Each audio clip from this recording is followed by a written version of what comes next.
The Tale of Two Cities by Charles Dickens, Book the Second, The Golden Thread, Chapter 21, Echoing Footsteps. A wonderful corner for echoes, it had been remarked, that corner where the doctor lived, ever busily winding the golden thread which bound her husband and her father and herself and her old directress and companion in a life of quiet bliss. Lucy sat in the still house in the tranquilly resounding corner, listening to the echoing footsteps of the years. At first, there were times, though she was a perfectly happy young wife, when her work would slowly fall from her hands and her eyes would be dimmed, for there was something coming in the echoes, something light, afar off and scarcely audible, yet that stirred her heart too much, fluttering hopes and doubts, hopes of a love as yet unknown to her, doubts of her remaining upon earth to enjoy that new delight divided her breast. Among the echoes, then, there would arise the sound of footsteps at her own early grave, and thoughts of the husband who would be left so desolate, and who would mourn for her so much, swelled to her eyes and broke like waves. That time passed, and her little Lucy lay at her bosom. Then, among the advancing echoes, there was the tread of her tiny feet and the sound of her prattling words. Let greater echoes resound as they would, the young mother at the cradle side could always hear those coming. They came, and the shady house was sunny with a child's laugh, and the divine friend of children, to whom in her trouble she had confided hers, seemed to take her child in her arms, as he took the child of old, and made it a sacred joy to her. And ever busily winding the golden thread that bound them all together, weaving the service of her happy influence through the tissue of all their lives and making it predominate nowhere, Lucy heard in the echoes of years none but friendly and soothing sounds. Her husband's step was strong and prosperous among them, her father's firm and equal, low Miss Pross in harness of string awakening the echoes, an unruly charger, whip-corrected, snorting and pawing the earth under the plane tree in the garden.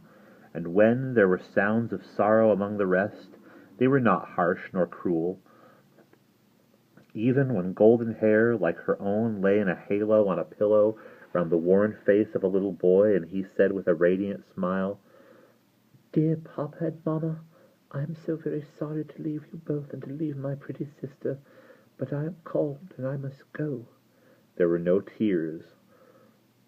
Those were not tears all of agony that wetted his young mother's cheek, as the spirit departed from her embrace that had been entrusted to it. Suffer them and forbid them not. They see my Father's face. O Father, blessed words. Thus, rustling off an angel's wings, got blended with the other echoes, and they were not wholly of earth, but had in them that breath of heaven. Sighs of the wind that blew over a little garden tomb were mingled with them also, and both were audible to Lucy in a hushed murmur, like the brushing of a summer sea asleep upon a sandy shore, as the little Lucy, comically studious at the task of the morning, or dressing a doll at her mother's footstool, chattered in the tongues of the two cities that were blended in her life. The echoes rarely answered to the actual tread of Sidney Carton, some half-dozen times a year at most. He claimed his privilege of coming in uninvited, and would sit among them through the evening as he had once done often. He never came there heated with wine, and one other thing regarding him was whispered in echoes, which has been whispered by all true echoes for ages and ages.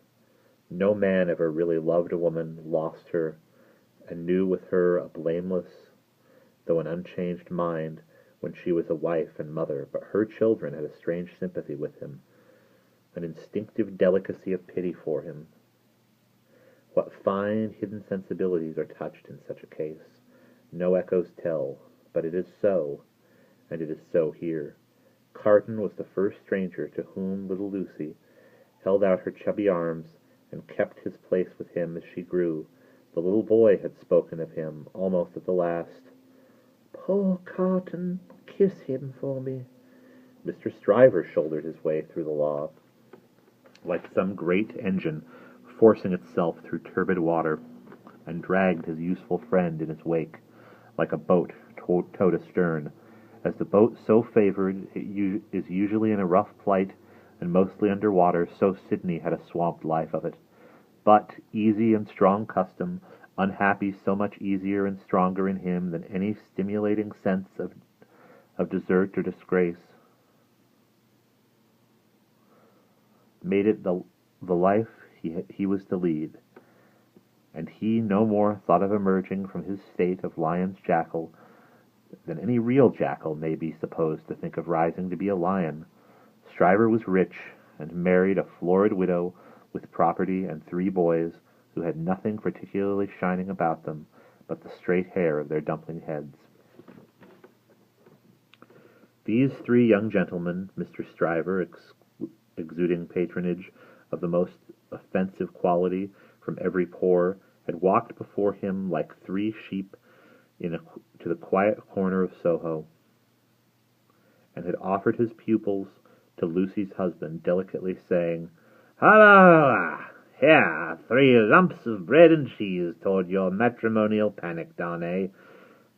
The polite rejection of the 3 lumps of bread and cheese had quite bloated Mr. Stryver with indignation, which he afterward turned to account in the training of the young gentlemen by directing them to beware of the pride of beggars. Like that Tudor fellow, he was also in the habit of declaiming to Mrs. Stryver over his full-bodied wine on the arts Mrs. Darnay had once put in practice to catch him, and on the diamond-cut diamond arts in himself, madam, which had rendered him not to be caught. Some of his King's Bench familiars, who were occasionally parties to the full-bodied wine and the lie, excused him for the latter by saying that he had told it so often that he believed it himself, which is surely such an incorrigible aggravation of an originally bad offense as to justify any such offenders being carried off to some suitably retired spot, and there hanged out of the way.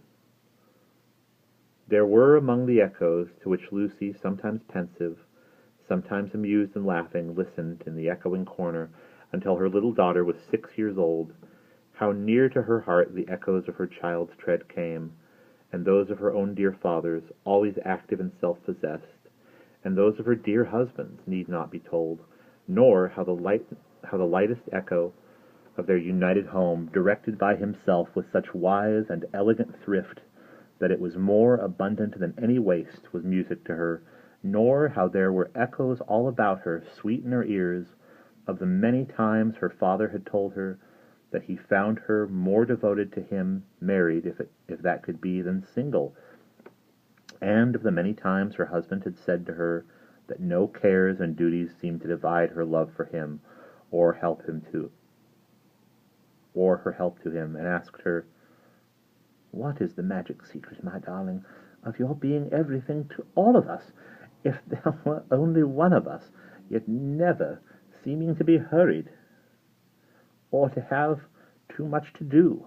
But there were other echoes, from a distance, that rumbled menacingly in the corner all through this space of time, and it was now about little Lucy's 6th birthday that they began to have an awful sound of a great storm in France, with a dreadful sea rising. On a night in mid-July, 1789, Mr. Lorry came in late from Tellson's and sat himself down by Lucy and her husband in the dark window. It was a hot, wild night, and they were all 3 reminded of the old Sunday night when they had looked at the lightning from the same place. "I begin to think," said Mr. Lorry, pushing his brown wig back, "that I should have to pass the night at Tellson's. We have been so full of business all day that we have not known what to do first or which way to turn. There is such an uneasiness in Paris that we have actually a run of confidence upon us. Our customers over there have not been able to confide their property to us fast enough. There is positively a mania among them of sending for it to England. There's positively a mania among some of them sending it to England." "That has been a bad look," said Darnay. "A bad look, you say, my dear Darnay? Yes, but we don't know what reason there is in it. People are so unreasonable. Some of us at Tellson's are getting old, and we really can't be troubled out of the ordinary course without due occasion." "Still," said Darnay, "you know how gloomy and threatening the sky is." "I know that, to be sure," assented Mr. Lorry, trying to persuade